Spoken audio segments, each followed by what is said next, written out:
welcome to all of you, and especially to our audience for being here. I hope you're having a lovely day at this Next by TRT World Forum. So I'm sure AI is something that is on everyone's mind who is sitting here, and that's why they are here right now, because they want to learn more. They want to navigate through this world of AI.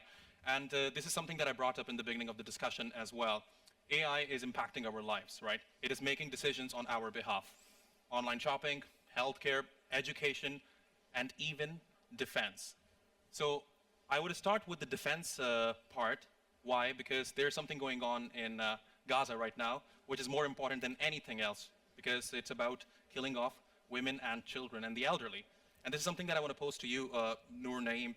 Recently, it has been discovered that Israel has been using an AI technology to target people. And I mean, look at it from any perspective. I don't think anyone would agree that AI should be deciding targets for any military, because A, it's not fair, and it's proven by research. There is a bias involved. So even if there's a slight possibility that an innocent civilian could be killed, no military in the world should be using AI to target people, right? Yeah. But Israel is doing that in spite of this fact. A, what are your thoughts on this? B, how do you think the defense industry especially can ensure that the incorporation of AI into defense is ethical, fair, and transparent? Yeah, thank you for having me. I think we are now living in the very sophisticated and very critical conditions, which is happening and ongoing in Gaza, genocide, and the artificial intelligence playing a very significant role in by using it by Israeli as a lavender or gospel or fire factory to expand the killing civilians and destruction regardless of the numbers of the victims in Gaza. So Israel uses these tools not to determine the targets, but to expand the killing and to commit the genocide actually, and without caring about the international laws or human rights. And on the other hand, as a Palestinians, and I'm from Gaza, as a Palestinians, we suffering from this technology, not just in this genocide, we're suffering from 18 years ago, from the beginning of the siege on Gaza, the border closings, and there is no any technology, machines or tools that enter from outside Gaza to Gaza. So we really living in the first genocide that committed by using AI technology, which basically created for the safety of for the humanity, not the opposite of that. So Israeli uses this technology without caring about the ethics, without caring the European Union Ethical Committee, which is outlined the ethical guidelines for artificial intelligence, which is supposed to be care about the civilians when you're using AI technology, and to be care about the other side or other hand of the useful and this technology. All right, thank you very much. Fascinating insights. Now, I think one of the biggest factors here involved is also deepfake technology and how AI is being used to target people. For example, in the US last year, there was a 30% increase in legal actions, legal cases. Why? Because of AI-generated content, right? So it's impacting people's life now. Ernesto, I want to come to you for this one. There is a rise in legal action, legal cases when it comes to AI-generated content, and it's happening everywhere in the world. The entertainment industry, for example. Now, of course, there are some opportunities there. For example, we might be able to watch Tom Cruise's movies up until 2153, thanks to AI. But at the same time, it can be used to specifically target people and, in many ways, hurt their reputation. So how do you navigate through this? That is so complex, but what I think of it as whenever a tool is introduced, you will have two sides, two actions. Normally they're polarized. For example, I remember when the 3D printers appeared. You would think that so much would advance in medicine and give life, yet somebody decided to print a gun. So that was just so interesting how such a good tool suddenly became used to print a gun. So why does it happen? It's just something in the human form that it just goes to extremes. And what I see is hopefully to find a balance in between. I know it's definitely hard, but that's the way the nature of stuff goes. It tries to balance itself out. So yeah. I mean, I'm not sure what our views on this, but I'll ask it anyway. Do you think there should be more robust regulations adopted by authorities to tackle this problem? Absolutely. Regulation is a must. It has to be regulated. And like many systems that will be regulated, there will be loopholes or sites where you can hack the system, like any system, except blockchain, I think.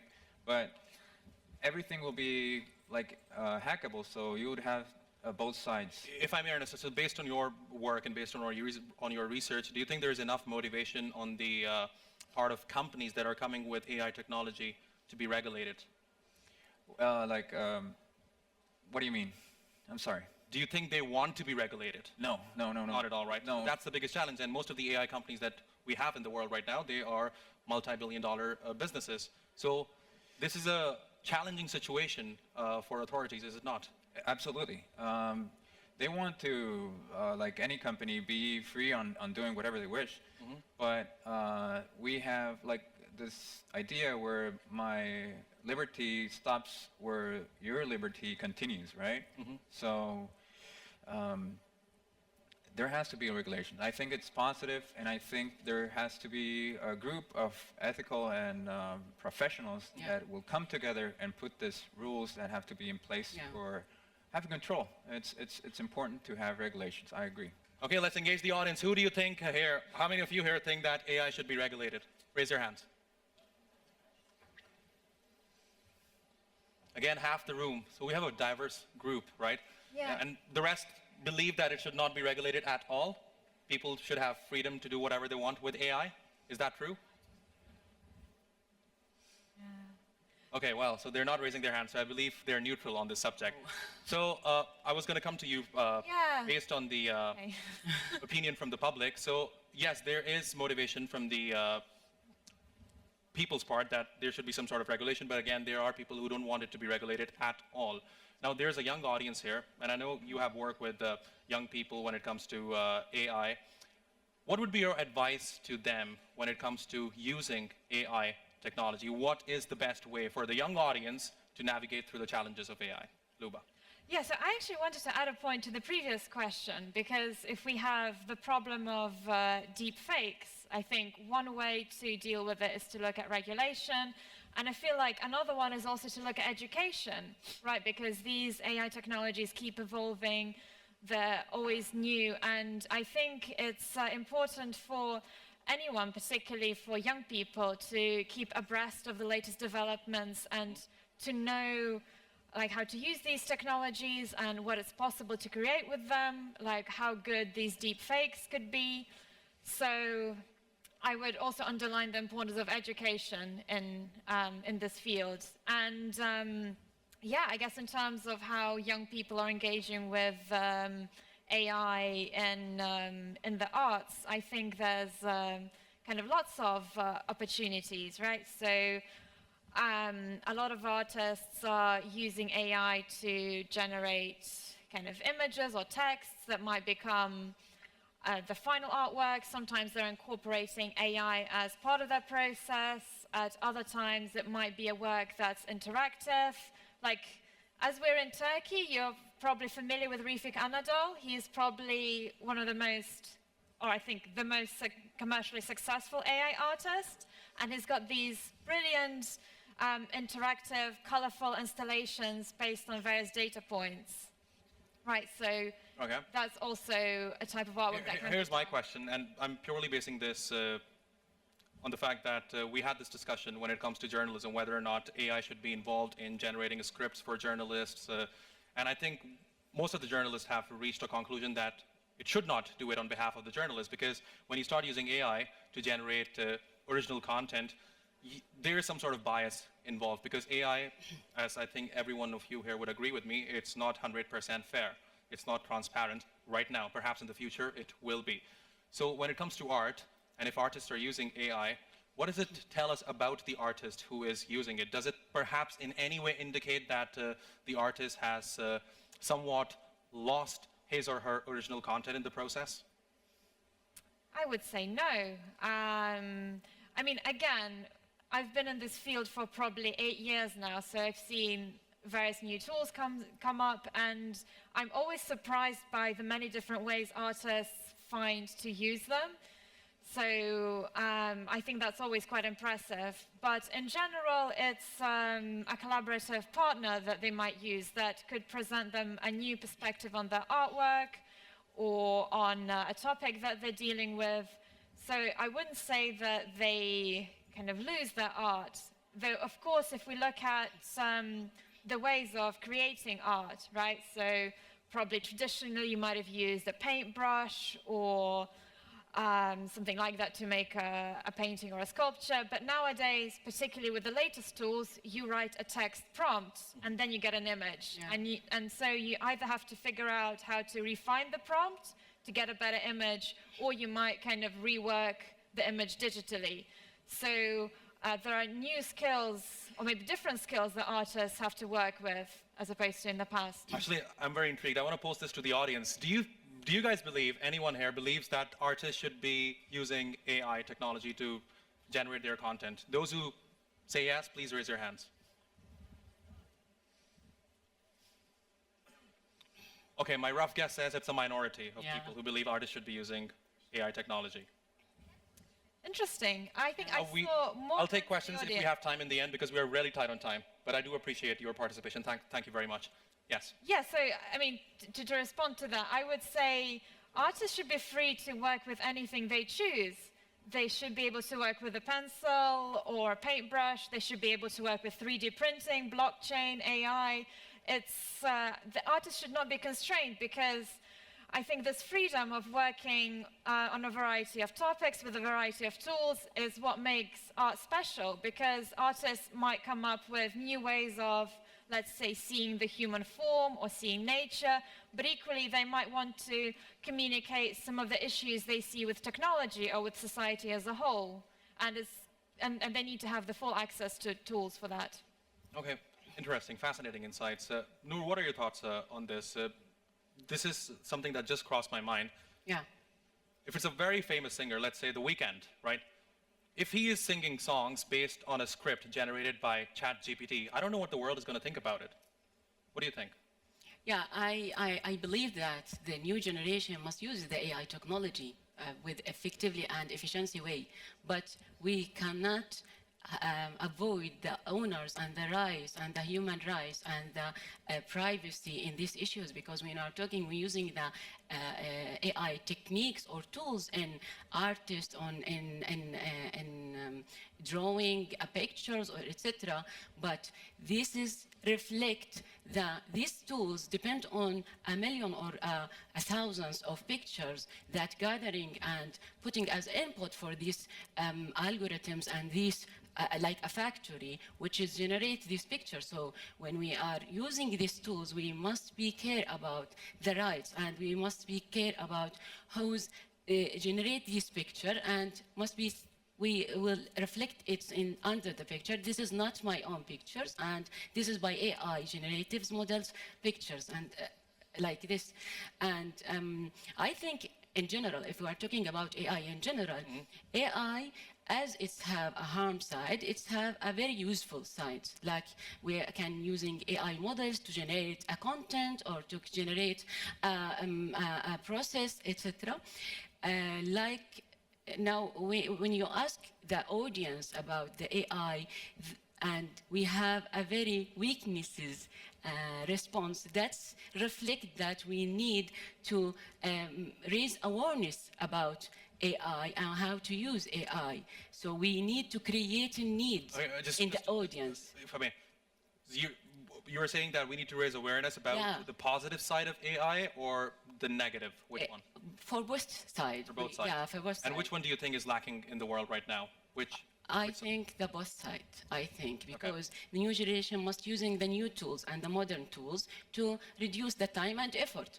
But on the other side, they must know this is technology have a bias and discrimination against marginalized groups, some area against women, some area against religion, like Muslims, and etc. So this is topics must be published for all audience to know that this is like any machine that when you use knife, you can cut the vegetable, but you can harm someone. It's the same thing. Yeah. To that point, and Yeah. I think this question is for both of you. According to research, the global industry of AI that involves about 25% women workforce. So the rest is Yeah. men.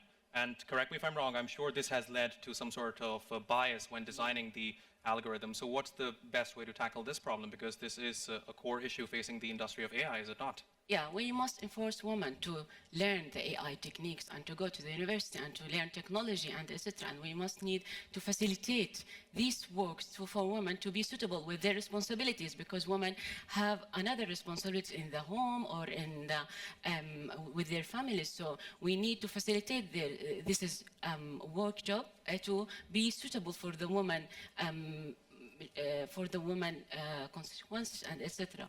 And I think that I work with algorithms and tools that have a lot of bias against women. In Canada, in Human Resource Department, they are using tools that for employing a new employee, and these techniques that they discovered 100% they avoided women with wearing a scarf, because these techniques have a bias against Muslim religion. So, and this is the governmental tools that uses by the companies. I'm not surprised. Yeah.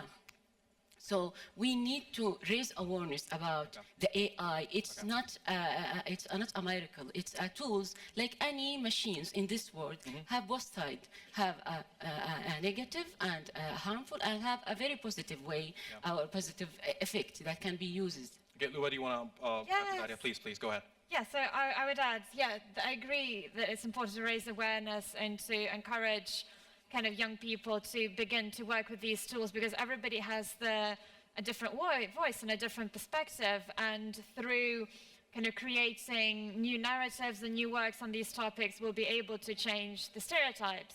So for example, there's an artist from Singapore called Nice Aunties, who's working with the theme of aunties, so maybe elderly women based in Asia who are frequently associated with more negative stereotypes. And this artist has made these very positive images of elderly women having fun, going on holidays, having a very glamorous and fun lifestyle, to kind of change the perceptions and the biases that society might have towards this population group.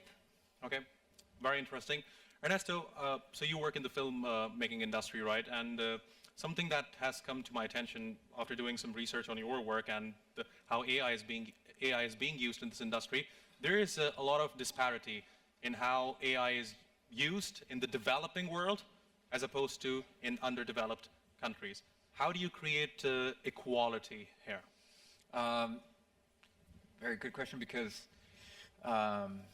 it's the internet, it's the communication. Because in my country, Bolivia, we have certain limited resources. We don't have a community of AI. We don't have all that. We don't have even much filmmakers. So the way we learn is going outside the country, learning music publishing, music technology, the side of business that we as a country don't have industrialized. So there are people like us that bring that information to the country and share it. And then what I want to do is motivate people to understand that if you're in a third world country, thanks to technology, you have a phone, you have like the most basic phone I think you could use to film a real movie, for example, is the iPhone XS, which is the iPhone 10, which is 8 years old. And it's probably around $350. And Steven Soderbergh already made a film on an iPhone 6. There have been already movies done like this. So those stories have to, I want those stories to push people in third world countries to understand that you now have the phone in your pocket. You probably need a good mic. That's pretty much it. Then refining your story. And everybody can get writing into a story. So that would be the first part, getting communities into writing their stories. And the next steps, what I do is teaching them how to do that with low budgets. So you will find that it would regulate itself, like in economies. It will regulate itself for developing countries to get that technology thanks to internet. Okay, very interesting. But here's my question. When it comes to the filmmaking industry, and this is something that I mentioned earlier as well, there is a lot of deep fake technology that is being incorporated by some with ill intentions. But at the same time, there are opportunities. For example, like I mentioned, we might be able to watch Tom Cruise's movies up until 2153 or even beyond that. Do you think this is something that the industry is going to adapt to, or perhaps incorporate in its normal practices, and eventually we will see a time when the whole film industry is ruled by AI completely and there are no real actors at all? I don't think that it will go to that extreme, but there will be like perhaps two schools of cinema. The one that uses AI and the one is more purist, I guess. Okay. It doesn't touch AI, I guess. But yeah, it's the projection is that, could you repeat the part, your question? Yeah, so the question is, do you see a possibility where AI completely rules the film industry and we don't even have real actors, it's all AI generated? Yeah, so that's happening.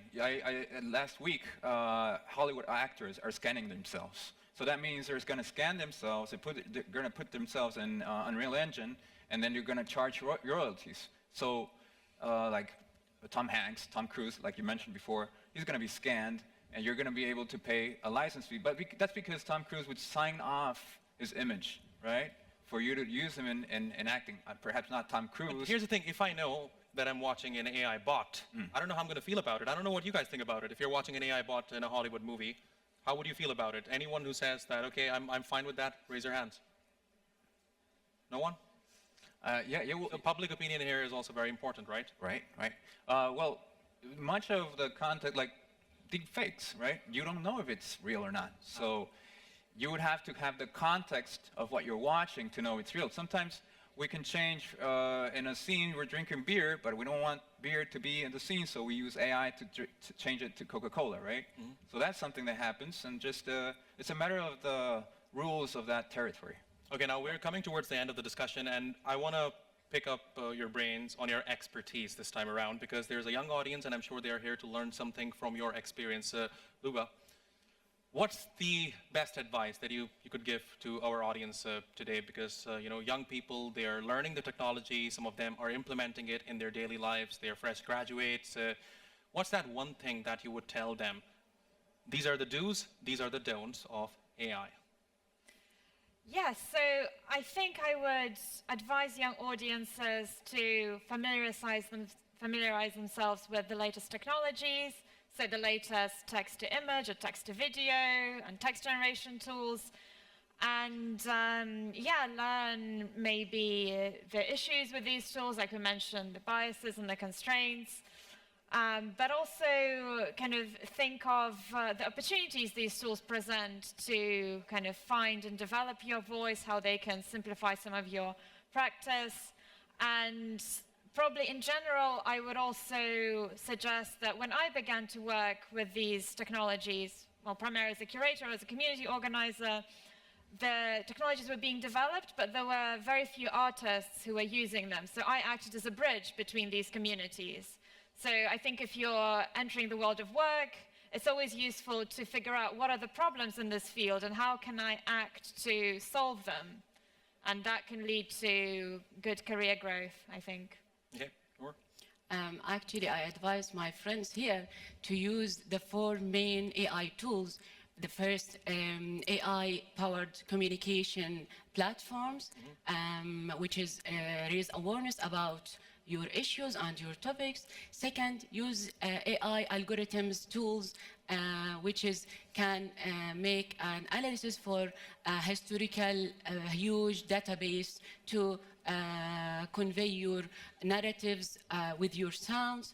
And the third, I advise you to use the AI language models, translations tools, which is cover the barriers between the language barriers between nations and youth. And the fourth, I advise you to use the AI generation tools, which generate content or photos and etc. Because these tools will be the weapon in the future, and who can use these tools nowadays, the future will be for them.